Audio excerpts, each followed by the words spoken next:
రాసుకొచ్చారు. మనం ఇక్కడ చూసుకున్నట్లయితే ఒక మాట అటు ఇటు అయినా తెదేపాతో పొత్తు ఖచ్చితంగా ఉంటుందని పవన్ కళ్యాణ్ అన్నట్టు వార్త రాసుకొచ్చారు. జగన్ ప్రభుత్వం మళ్ళీ రాకూడదు, ఈ పొత్తు స్థానిక సంస్థల్లో కొనసాగుతుంది. రాజానగరంలో జనసేన పోటీ, నాపై ఒత్తిడితోనే ప్రకటిస్తున్నా, పొత్తు ధర్మం తెదేపా పాటించాల్సింది, అనుభవం ఒక మాట అన్న పట్టించుకోకూడదు. పవన్ కళ్యాణ్ ఒక వార్త పవన్ కళ్యాణ్ గురించి ఒక వార్త రాసుకొచ్చారు. నిన్న పార్టీ శ్రేణులతో జరిగిన సమావేశంలో మాట్లాడుతున్న పార్టీ వ్యక్తిగతంగా పవన్ కళ్యాణ్ ఒక సమావేశం ఏర్పాటు చేశారు. వాళ్ళ పార్టీ కార్యకర్తలతో మాట్లాడారు. తెదేపా ఖచ్చితంగా పొత్తు ధర్మాన్ని పాటించాల్సింది, కానీ బ్రేక్ చేసుకుంది. ఆ బ్రేక్ చేసుకోవడం వల్ల ఎవరికి నష్టం ఎవరికి లాభం చూసుకున్నట్లయితే టీడీపీతోనే పొత్తు ఉంటుంది, టీడీపీతో ఖచ్చితంగా కలిసి వెళ్తాం, స్థానిక సంస్థల్లో కూడా వెళ్తాం, ఖచ్చితంగా జగన్మోహన్ రెడ్డి గారి ప్రభుత్వాన్ని గద్దె దిస్తామని చెప్తున్నారు. పవన్ కళ్యాణ్ లేదంటే బీజేపీ, లేదంటే జనసేన, టీడీపీ, లేదంటే బీజేపీ, లేదంటే కాంగ్రెస్, ఇలా అందరూ కలిసినంత మాత్రం జగన్మోహన్ రెడ్డి గారి ప్రభుత్వం దిగిపోతుంది అంటే ఖచ్చితంగా దిగిపోదు. ఎందుకు ఎంతమంది కలిసినా కూడా జగన్మోహన్ రెడ్డి గారు మంచి చేసింటే మళ్ళీ జగన్మోహన్ రెడ్డి గారికి ఓటు వేస్తారు, మళ్ళీ మంచి చేయకపోతే కొత్త ప్రభుత్వాన్ని ఎన్నుకునే అవకాశం ఉంది. అంతేగాని పొత్తులు పెట్టుకొని జగన్మోహన్ రెడ్డి గారిని దించేస్తాం అనడం కరెక్ట్ కాదు. ఇదే పవన్ కళ్యాణ్ ప్రశ్నించడానికి పార్టీ పెట్టాడు కదా, మరి పవన్ కళ్యాణ్ జగన్మోహన్ రెడ్డి గారిని గురించి ప్రశ్నిస్తున్నారు, బాగుంది, అందరూ ఆహ్వానిస్తారు. అయితే ఎటువంటి ప్రశ్నలు ప్రశ్నిస్తున్న పవన్ ఉద్యోగాలు ఇస్తానన్నాడు, సచివాలయ ఉద్యోగాలు ఇచ్చాడు, తప్పైతే తప్పు అని చెప్పు, వాలంటీర్ ఉద్యోగాలు ఇచ్చాడు, తప్పైతే తప్పు అని చెప్పు. మరి సంక్షేమ పథకాలు ఇస్తానన్న జగన్మోహన్ రెడ్డి గారు ఈరోజు అదే సంక్షేమ పథకాలను రెట్టింపిస్తున్న చంద్రబాబు గారిని ఈ రాష్ట్రం మీరు సంక్షేమ పథకాలు ఇస్తే అప్పుల పాలు అవుతుంది, శ్రీలంక అవుతుంది, మీరు ఎందుకు ప్రశ్నించలేకపోతున్నారు? అదే చంద్రబాబు గారితో మీరు ఎందుకు పొత్తు పెట్టుకుంటున్నారు? 2019 ఎన్నికల ముందు చంద్రబాబుపై అవినీతి ఆరోపణలు చేసిన మీరు 2024 ఎన్నికలకు ముందు అవినీతి ఆరోపణల్లో చంద్రబాబు నాయుడు గారు అరెస్ట్ అయితే అదే ములాఖాతులో ఆయన వెళ్ళి కలిసి పొత్తు ఎందుకు పెట్టుకోవాల్సి వచ్చింది? ఇలాంటి ప్రశ్నలు జన సైనికులు కూడా ప్రశ్నించి కొంతమంది మీ పార్టీకి భవిష్యత్తు లేదని చెప్పి బయటకు వచ్చారు.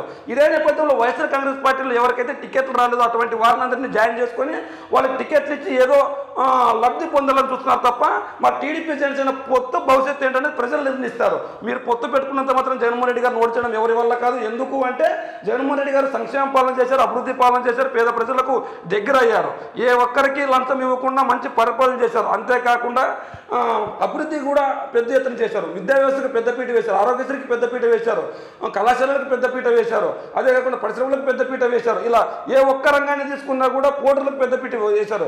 ఏ ఒక్క రంగాన్ని తీసుకున్నా కూడా జగన్మోహన్ రెడ్డి గారి ప్రభుత్వం సుభిక్షంగా ఉంది. ఖచ్చితంగా మీరు కలిసినంత మాత్రాన ఓడిపోతారంటే ఖచ్చితంగా ఓడిపోయే అవకాశం లేదు. ఇది ఫ్యాక్ట్ చెక్. మంగపేట గనులపై దొంగరాతల అంటే నిన్నటి రోజు ఈనాడు ఏదైతే రాసిందో అదే వార్త గురించి వీళ్ళు వార్త రాసుకొచ్చారు. ఎందుకు రాసుకొచ్చారంటే ఈనాడు తప్పుడు వార్త రాసింది, ఖచ్చితంగా సక్రమంగా చేస్తున్నామని చెప్పి వీళ్ళు చెప్తున్నారు. ఒకసారి మనం చూసుకున్నట్లయితే బైరటిస్ గనుల టెండర్లపై రామోజీ తప్పుడు కథనం, మంగపేటలో భారీగా పేరుకుపోయిన సి అండ్ డి గ్రేడ్ నిల్వలు, వాటిని విక్రయించేందుకు నిబంధనల ప్రకారమే టెండర్లు, బాబు హయాంలోని జీవో 262 గైడ్లైన్స్ ప్రకారమే రిజర్వ్ ధర, టెండర్లో న్యాయ ప్రస్తావన లేకుండా అడ్డుగోలు రాతలు, ఈ తప్పుడు రాతలపై న్యాయపరంగా చర్యలు తీసుకుంటామని ఒక వార్త రాసుకున్నారు. అయితే ఇది జగన్మోహన్ రెడ్డి గారు ఖచ్చితంగా ఏమన్నా చర్యలు ఉల్లంఘించారంటే ఖచ్చితంగా చంద్రబాబు హయాంలో 262 జీవో అనే దాన్ని తీసుకొచ్చారు. ఆ గైడ్లైన్స్ ప్రకారమే రిజర్వ్ ధర ప్రకారం టెండర్లు అయితే పిలిచారు. అయితే రాజ్యాంగ స్ఫూర్తితో చరిత్రాత్మక పాలన, విజయవాడలో జరిగిన గణతంత్ర దినోత్సవంలో పోలీసుల నుంచి గౌరవ వందనం స్వీకరిస్తున్న గవర్నర్ జస్టిస్ అబ్దుల్ నజీర్. నిన్నటి రోజు గణతంత్ర దినోత్సవం కాబట్టి విజయవాడలో ఎట్లాంటి వేడుకలు ఏర్పాటు చేశారన్నది మనం ఈ ప్రధాన వార్తాపత్రిక చూసుకోవచ్చు. అయితే గణతంత్ర దినోత్సవంలో గవర్నర్ జస్టిస్ అబ్దుల్ నజీర్ ఏం మాట్లాడో ఒకసారి చూస్తే, మా ప్రభుత్వంలో సెక్యులరిజం, సోషలిజం, ప్రజాస్వామ్యం విలువలు పెద్దపీట, 99.5% వాగ్దానాలు అమలు చేశాం. జగన్మోహన్ రెడ్డి గారు గవర్నర్ మొత్తం వాళ్ళందరూ మాట్లాడింది. 56 నెలలుగా కుల మతాలు ప్రాంతాలకు అతీతంగా పాలన అంటే 56 నెలలు జగన్మోహన్ రెడ్డి గారి పరిపాలన సాగింది. అయితే ఏ మతానికి ఏ కులానికి పెద్దపీట వేయకుండా ప్రతి ఒక్కరికి సమానమైన పాలన, అందరికీ ప్రభుత్వం చేరువలో ఉండే విధంగా జగన్మోహన్ రెడ్డి గారి పాలన సాగిందని చెప్పుకొచ్చారు. అంబేద్కర్ సామాజిక న్యాయ విగ్రహ ఏర్పాటు అణగారిన వర్గాలపై ప్రభుత్వ చిత్తశుద్ధికి నిదర్శనం. అంటే ఎవరైతే అణగారిన వర్గాలు ఉన్నారో ఆ వర్గాలకు ఆధార దైవమైన అంబేద్కర్ విగ్రహాన్ని, ప్రపంచంలోని అతి పెద్ద విగ్రహాన్ని విజయవాడలో ఏర్పాటు చేశారు రీసెంట్ గా. దాని గురించి కూడా చెప్పేశారు. డిపిటి, నాన్ డిపిటి ద్వారా ప్రజలకు దాదాపు 4 లక్షలు డిబిటీ, నాన్ డిబిటీ ద్వారా ప్రజలకు 4.22 లక్షల కోట్ల లబ్ధి చేకూర్చింది ప్రస్తుతం ఏపీ ప్రభుత్వం. గ్రామ స్వరాజ్యం భవన్కు సచివాలయ వ్యవస్థ జీవం పోశారు. ఏదైతే సచివాలయ వ్యవస్థను తీసుకొచ్చారో ఆ సచివాలయ వ్యవస్థ ఖచ్చితంగా ప్రజలకు చేరువలో ఉంటుంది, ప్రజా సమస్యలను పరిష్కరించడానికి బాగుంటుందని చెప్పి ఈ సచివాలయ వ్యవస్థను తీసుకొచ్చారని చెప్తున్నారు. ప్రతి నెల 1వ తేదీన ఇంటి వద్దకే పెన్షన్ పంపిణీ ఓ చరిత్ర. ఇది మన రాష్ట్రంలోనే కాదు యావత్ దేశంలోని ప్రతి ఒక్కరికి 1వ తేదీన పెన్షన్ అనే విధంగా జగన్మోహన్ రెడ్డి గారి ప్రభుత్వం చర్యలు తీసుకుంది. ఎవరైనా ఇంటి దగ్గర లేకపోతేనే ఉండదు కానీ వాళ్ళ దగ్గరికి వాలంటరీ మరి వెళ్ళి గడప వద్దకే పెన్షన్ ఇస్తున్నారని చెప్పుకొచ్చారు. విద్యా, వైద్య, వ్యవసాయ రంగాల్లో విప్లవాత్మక పురోగతి, జగనన్న ఆరోగ్య సురక్షలో ప్రైవేటెడ్ హెల్త్ కేర్ గొప్ప అధ్యయనం, చేయూత ఆసరా ద్వారా మహిళా సాధికారతకు పెద్దపీట, సులభంతర రాజ్యంలోని దేశంలోని అగ్రస్థానంలో నిలిచాం, కుప్పానికి నీళ్లు ఇచ్చేందుకు బ్రెంచ్ కేంద్రాలకు పూర్తి చేసామంటే జగన్మోహన్ రెడ్డి గారు ఏదైతే 56 నెలల పాలనలో చేసుకొచ్చారో వాటన్నిటికీ చెప్పారు. అయితే గవర్నర్ గారు ఏం మాట్లాడారు ఒకసారి చూస్తే, మా ప్రభుత్వం మేనిఫెస్టోని భగవద్గీత, బైబిల్, ఖురాన్లా భావిస్తుంది, 99.5% హామీలను అమలు చేసింది, కుల మతాలు ప్రాంతాలు రాజకీయ వివక్ష లేకుండా అర్హులైన ప్రతి ఒక్కరికి సంక్షేమ ఫలాలను అందిస్తూ మన రాష్ట్రాన్ని దేశంలో ప్రత్యేకంగా నిలిచింది, విజయవాడ నడిబొడ్డున 206 అడుగుల అంబేద్కర్ విగ్రహం ఏర్పాటుతో మా ప్రభుత్వం సామాజిక న్యాయ సాధనను పునరుద్ఘాటించింది, సామాజిక సాధికారత నినాదం కాదు మార్గదర్శక విధానం అని నిరూపించింది. ఈ మాటలు గవర్నర్ జస్టిస్ గారు మాట్లాడారు. అయితే వీళ్ళు చెప్పింది ఏమైనా అబద్ధం ఉందంటే ఖచ్చితంగా 100కు 100% నిజంగా ఉంది. ఎందుకంటే జగన్మోహన్ రెడ్డి గారు సంక్షేమ పథకాలు ఏదైతే ఎన్నికల సమయంలో వచ్చారో ఆ ప్రతి ఒక్క సంక్షేమాన్ని జగన్మోహన్ రెడ్డి గారు ఎవరికైతే అర్హులు ఉన్నారో వాళ్ళందరికీ చేరవేశారు. వాలంటరీ వ్యవస్థ తీసుకొచ్చారు, సచివాలయ వ్యవస్థ తీసుకొచ్చారు, సంక్షేమ పథకాలు పంచారు, తప్పుడు ప్రచారం కూడా చేశారు. మన రాష్ట్రం సంక్షేమ పథకాల వాళ్ళు ఇలాగే పంచితే ఖచ్చితంగా అప్పుల పాలవుతుంది, మరో శ్రీలంక అవుతుంది అన్నారు. మళ్ళీ అదే సంక్షేమ పథకాన్ని ఈ రోజు ప్రతిపక్షాలు అందిస్తున్నాయి. మరి ఎలా ఇది సాధ్యమవుతుందో ఒకసారి చెప్తే బాగుంటుంది వాళ్ళు. అదేవిధంగా సందిడిగా రాజ్భవన్లో హెట్ హోమ్ ప్రముఖులకు తినేటి అందించిన గవర్నర్, పాల్గొన్న సీఎం వైఎస్ జగన్, భారత దంపతులు. ఇక్కడ వచ్చే ఇప్పుడు ఇటువైపు వస్తే ఇంకా నిన్నటి ఏదైతే ఏపీ ప్రభుత్వం గణతంత్ర దినోత్సవం వేడుకలు ఎలా చేసింది వాటికి సంబంధించిన మాటలు జగనన్న పరిపాలన గురించి రాసుకొచ్చారు. అయితే ఇప్పుడు ప్రస్తుతం రాజకీయ పార్టీల మధ్య ఎన్నికల సమయంలో ఎన్నికల వార్ కొనసాగుతుంది. వీళ్ళపై ప్రచారం అయితే చేస్తున్నారు. మరి ఎవరి వార్త నిజం ఎవరి వార్త అబద్ధం అన్నది చూసుకున్నట్లయితే దొంగ ఓట్లు పచ్చని ఓట్లు, పరచూరులో టీడీపీ ప్రలోభాల పర్వం, ఎమ్మెల్యే ఏలూరు నిర్వాహకులు వెలుగులేకి, నావా అగ్రిటెక్ కేంద్రంగా నల్లధనం పంపిణీ, పోలింగ్ బూతుల వారీగా ఓటర్ల కేరా, డిఆర్ఐ తనిఖీల్లో ఆధారాలతో బట్టబయలు, గుట్టు రట్టు చేసిన కీలక డైరీ, ఐటీ ఈడీ సభ్యులకు నివేదించిన అధికారులు. మనం ఇక్కడ చూసుకోవచ్చు. ఇదే వార్త మిగిలిన అంటే ఎలాగైనా ఎన్నికల్లో గెలిచాలని దొంగ ఓట్లే లక్ష్యంగా చేసుకుని టీడీపీ పార్టీ చూస్తుంది. పరచూరులో దీనికి నిదర్శనంగా చేస్తుంది. మనం ఎలా వాళ్ళు దొంగ ఓట్లను క్రియేట్ చేశారో మనం ఇక్కడ సాక్ష్యాధారాలతో రాశారు. ఇది నిజమా అబద్ధమా అన్నది ఎన్నికల కమిషన్కి వీళ్ళు ముందే ఫిర్యాదు చేసింటారు. అందులో బాగా బయటికి వచ్చింటే అంతలేంది ఇక్కడ ఎక్కడ కానీ కోలన మార్క కానీ ప్రశ్న గుర్తు కానీ పెట్టకుండా రాశారు. అయితే వీళ్ళు ఒకవేళ తప్పుడు రావార్త రాసింటే టీడీపీ వాళ్ళు కోర్టుకు వెళ్ళే అవకాశం ఉంది. అయినా కూడా వీళ్ళు ధైర్యంగా రాశారంటే ఖచ్చితంగా ఈ వార్తకు సాక్ష్యాధారాలు ఉంటేనే వార్త రాసింటారు, లేకుంటే వార్త రాసే అవకాశమే లేదు. పోరుకు సిద్ధం, నేడు భీమిలి ఎన్నికల శంకరావానికి పూరించనున్న సీఎం జగన్మోహన్ రెడ్డి. 175 అసెంబ్లీ, 25కి 25 లోక్సభ స్థానాలు గెలిపే లక్ష్యం. టీడీపీ జనసేన పొత్తులు జిత్తులు కుతంత్రాలను చిత్తు చేసేందుకు శ్రేణులకు దిశానిర్దేశం. రాష్ట్రంలో 4 ప్రాంతాల్లో పార్టీ కార్యకర్తలు 4 భారీ సభలు. మొదటి సభ ఉత్తరాంధ్ర భీమిలి నియోజకవర్గం సంగనివల్ల శ్రేణులతో జగన్ మాట్లాడైతే ఏదైతే జగన్మోహన్ రెడ్డి గారు పోరుకు సిద్ధమని పిలుపునిచ్చారో ఆ పోరుకు సిద్ధం సంబంధించి ఈ రోజు జగన్మోహన్ రెడ్డి గారు భీమిలి ఉత్తరాంధ్రలోని భీమిలిలో విశాఖపట్నం దగ్గరగా ఉన్న భీమిలిలో ఏర్పాటు చేశారు. పోరుకు సిద్ధం. టీడీపీ జనసేన పొత్తులతో వచ్చినా మేము సింగిల్గా వస్తాం. మా టార్గెట్ 175 ఖచ్చితంగా 25కి 25 అసెంబ్లీ స్థానాలు గెలుస్తాం. జగన్మోహన్ రెడ్డి గారు అన్నట్టు ఖచ్చితంగా 175 అసెంబ్లీ స్థానాలు, 25 పార్లమెంట్ నియోజకవర్గం కూడా కైవసం చేసుకునే దిశగా ఉంది. ఎందుకు ఈ విధంగా చెప్తున్నానంటే ఖచ్చితంగా జగన్మోహన్ రెడ్డి గారి పరిపాలన ఖచ్చితంగా సుభిక్షంగా ఉంది, సంక్షేమ పాలన, అభివృద్ధి పాలన ఉంది. ఏ ఒక్కరూ లంచం తీసుకోకుండా ప్రతి ఒక్కరికి నేరుగా లబ్ధిదారుల అకౌంట్లకు డబ్బులు పడుతున్నాయి.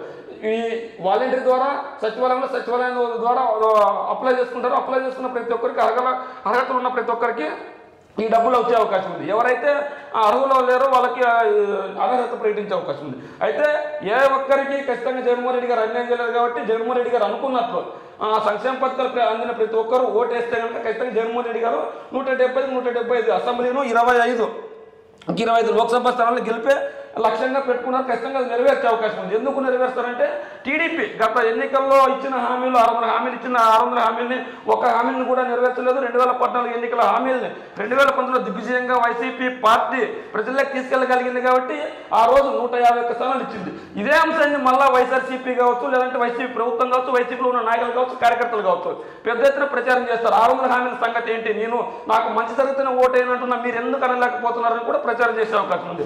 ఈ నేపథ్యంలో ప్రజలు కూడా ఆలోచించి మళ్ళా జగన్మోహన్ రెడ్డి గారికి అధికారం కట్టబెట్టడానికి సిద్ధంగా ఉన్నారు. కానీ వీళ్ళ టార్గెట్ అధికారం కాదు. 170 అసెంబ్లీ నియోజకవర్గాలు, 25కి 25 లోక్సభ స్థానాలను కొట్టడం వీళ్ళ టార్గెట్ అని చెప్తున్నారు. అందులో భాగంగా కోరుకు సిద్ధమని సభలు ఏర్పాటు చేశారు. ప్రధాన నగరాల్లో సిద్ధం అనే బోర్డింగ్ కూడా వైసీపీ పార్టీ ఏర్పాటు చేసింది. అదేవిధంగా ఎలక్ట్రానిక్ సీమ స్టేటస్ రిపోర్ట్ ఎలక్ట్రానిక్ సీమ 4.5 ఏళ్లలో 20 భారీ ఎలక్ట్రానిక్ తయారీ కంపెనీలు రాక ఇప్పటికే 19 సంస్థల ఉత్పత్తి ప్రారంభం. దిగ్గజ సంస్థల ద్వారా 10,000 కోట్ల పెట్టుబడులతో పాటు 36,000 మందికి ఉపాధి. విశాఖ జీవే సదస్సులో మరో 23 ఒప్పందాలు, తద్వారా 15,711 కోట్ల పెట్టుబడులు, మరో 55,000 మంది ఉద్యోగ అవకాశాలు. వైఎస్ఆర్ జిల్లా కొప్పర్తిలో కొత్తగా 801 ఎకరాల్లో 749 కోట్లతో వైఎస్ఆర్ ఈఎంసీ అభివృద్ధి చేశారు. మనం వీళ్ళు ఏదైతే చెప్పుకొస్తున్నారో ఖచ్చితంగా రాష్ట్రంలో అభివృద్ధి లేదు, పరిశ్రమలు రావట్లేదని ఏదైతే చెప్పుకొస్తున్నారో వాటన్నిటికీ చెక్ పెడుతూ జగన్మోహన్ రెడ్డి గారు అభివృద్ధి పాలన చేస్తున్నారు. అదేవిధంగా ఇప్పుడు అధికార పార్టీ వార్తాపత్రికను చూసాము. ఇప్పుడు ప్రతిపక్ష వార్తాపత్రికలు ఏం రాసుకొచ్చారో, అందులో ఉన్న మర్మం ఏంటి, ఆ వార్తలు రాయడానికి కారణం ఏంటి చూద్దాం సార్. విశాఖపట్నం అంటే విశాఖపట్నం సురక్షిస్తుంది అన్నట్లు వీళ్ళు వార్త రాసుకొచ్చారు.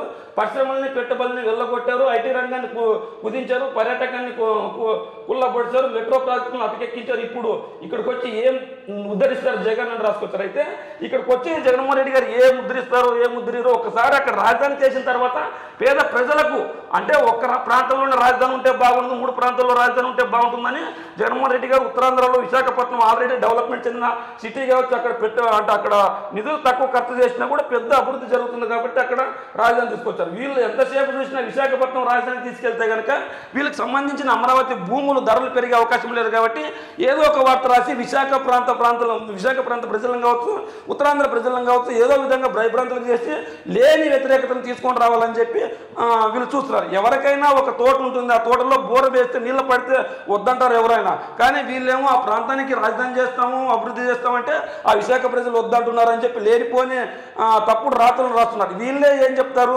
హైకోర్టుకి వెళ్ళి సుప్రీంకోర్టుకి వెళ్ళి రాజధాని ఒకే ప్రాంతంలో ఉండాలి అడ్డుకోవాలంటారు. పేద ప్రజలకు ఇల్లు పంచితే అడ్డుకుంటారు కోర్టులకు వెళ్ళి. అదేవిధంగా ఏ కార్యక్రమం తీసుకుని రావాలనుకున్నా కోర్టుకి వెళ్తారు. ఈ విధంగా చేసుకుంటున్నట్లయితే ఏ విధంగా అభివృద్ధి జరుగుతుంది, ఏ విధంగా చేస్తున్నారు. ఏదైనా పెట్టుబడులు పెట్టడానికి టెండర్లకు పిలిస్తే వీళ్ళే అక్కడ తప్పుడు దారిలో టెండర్లు పిలుస్తున్నారు, అక్రమంగా దోచుకోవడానికి టెండర్లు పిలుస్తున్నారు, వీళ్ళే రాస్తారు. నిన్నటి రోజు మనం చూసాం, టెండర్ల ద్వారా ఖచ్చితంగా జగన్మోహన్ రెడ్డి గారు ప్రభుత్వం దోచుకోవడానికి టెండర్లు పిలుస్తుందని రాశారు. మరి అదే విశాఖ ప్రాంతానికి టెండర్లు తీసుకొని వస్తే వీళ్ళ రాస్తారు. మళ్ళీ ఇంకో రోజు దానికి తిరిగి వార్త రాస్తే వీళ్ళ తప్పుడు వార్త రాసే అవకాశం ఉంటుందన్నమాట. గణతంత్ర దినోత్సవం సందర్భంగా శుక్రవారం ఢిల్లీలో గుర్రపు జగన్ వేదిక వద్దకు వస్తున్న రాష్ట్రపతి ద్రౌపది ముర్ము అటు నారీ ఇటు సైనిక బేరీ దేశ సాయుధ పోరాటాన్ని చాటిన గణతంత్ర పెరేడ్. తొలిసారి మహిళా త్రివర్ణ దళాల బృందం తావంతో ఈ ముఖ్య అతిథిగా హాజరైన ఫ్రాన్స్ అధ్యక్షుడు మెక్రాన్, సంప్రదాయ గుర్రపు బాగిలో వచ్చిన రాష్ట్రపతి ముర్ము మెక్రాన్. అంటే మనము జగన్మోహన్ రెడ్డి గారు గణతంత్ర వేడుకలను కవర్ చేయకుండా అంటే చేశారు, కానీ కొద్దిపాటిగా చేసి మన రాష్ట్ర గణతంత్ర వేడుకల్ని అయితే కవర్ చేశారు. ఏదైతేనా మన దేశం కాబట్టి గణతంత్ర వేడుకల్ని కవర్ చేశారు, మంచిది, అందరూ స్వాగతిస్తారు. అయితే ఇక్కడ ఇంకో వార్త, కేంద్రానికి సంబంధించి ఇంకో వార్త మనం చూసుకోవచ్చు. ఎన్డీఏ కూటికి జేడీయూ, బీహార్ సీఎంగా నితీష్ రేపు మళ్ళీ ప్రమాణం. భాజపా నుంచి 2 ఉప ముఖ్యమంత్రులు, జేడీయూ ఆర్జేడీ బంధానికి బీటలు. జాతీయ మాధ్యమాల్లో విస్తృతంగా కథనాలు. అంటే జాతీయ మాధ్యమాల్లో విస్తృతంగా కథనాలు ఏం జరుగుతున్నాయంటే ఎన్డీఏ కూటమిలోకి మళ్ళీ నితీష్ కుమార్ వచ్చే అవకాశాలు ఉంది. ఇంతకుముందు ఈయన బీహార్లో ఎన్డీఏతోనే మనోడు పొత్తు పెట్టుకొని అధికారాన్ని సీఎం అయ్యారు. అయితే వాళ్ళతో తెగదింపులు తెంచుకొని బయటకు వచ్చి కాంగ్రెస్ పార్టీ కావచ్చు, లేదంటే కాంగ్రెస్ పార్టీ కాదు జేడీ ఆర్జేడీతో కలిసి ప్రభుత్వాన్ని ఏర్పాటు చేశారు. అయితే ఆర్జేడీతో తెగదింపులు తెంచుకొని మళ్ళీ ఈరోజు బీజేపీతో పొత్తు పెట్టుకొని మళ్ళీ సీఎం కావడానికి నితీష్ కుమార్ ప్రయత్నిస్తున్నది తెలుస్తుంది. అయితే ఈయన రాజకీయం ఎవరికి అంత చిక్కదు, ఎందుకంటే ఎప్పుడు ఎటువైపు ఉంటాడో ఎప్పుడు ఉంటుందో తెలియదు. అయితే ఈయన ఎటకేలోకి ఈయన స్వలాభావం చూసుకుంటాడు కానీ వేరే వాళ్ళకి లబ్ధి చేకూరే విధంగా కూడా ఉండరు. ఏ విధంగా అంటే ఖచ్చితంగా ఆర్జేడీ బలపడుతుందని తెలిసి మళ్ళీ బీజేపీ బలపడతా పర్లేదు, ఆర్జేడీ బలపడితే నాకు ముప్పు వస్తుందని గ్రహించాడేమో తెలియదు. కానీ నితీష్ కుమార్ మళ్ళీ ఆర్జేడీతో బ్రేక్ చేసుకొని ఇండియా కూటమితో కూడా బ్రేక్ చేసుకునే అవకాశాలు ఉండవు. ఎందుకంటే ఆర్జేడీ నితీష్ కుమార్ ఇండియా కూటమితో ఉన్నారు. వీళ్ళు ఈ నేపథ్యంలో వాళ్ళతో బ్రేక్ చేసుకొని మళ్ళా బీజేపీ కూటమికి చేరువయ్యే అవకాశం ఉందని జాతీయ మీడియా సంస్థలు పెద్ద ఎత్తున కథనాలు రాస్తున్నారు. ఇది ఎంత మాత్రం నిజమో 1-2 రోజులు ఆగితే మాత్రం తెలుస్తుంది మనకి. ఇప్పటిదాకా మనం కేంద్రానికి సంబంధించిన ఒక వార్త రాసుకుని వచ్చారు. అదే విధంగా ఇప్పుడు కిందకు వస్తే ఏ వార్తలు రాసుకొచ్చారు ఏం కథ చూసుకున్నట్లయితే మన రాష్ట్రానికి సంబంధించిన నేడు విశాఖకు సీఎం జగన్ అంటూ రాసుకొచ్చారు. సంగమేరులో భారీ బహిరంగ సభ, ఎన్నికల ముంగిట ర్యాలీకి వేకకు సిద్ధం, గ్యాలరీల వారిగా సమీపంలో నడిచేలా ఏర్పాట్లు. అంటే జగన్మోహన్ రెడ్డి గారు ఖచ్చితంగా పేద ప్రజలకు చేరువలో ఉండేటప్పుడు పేద ప్రజలందరినీ పలకరించే విధంగా అక్కడ కూడా ఏదైతే రంగానికి సిద్ధమయ్యారో అక్కడ కూడా పేద ప్రజలను పలకరించడానికి జగన్మోహన్ రెడ్డి గారు సిద్ధమయ్యారు. అందులో భాగంగానే విశాఖపట్నంలో సంబంధించిన ఒక వార్త అయితే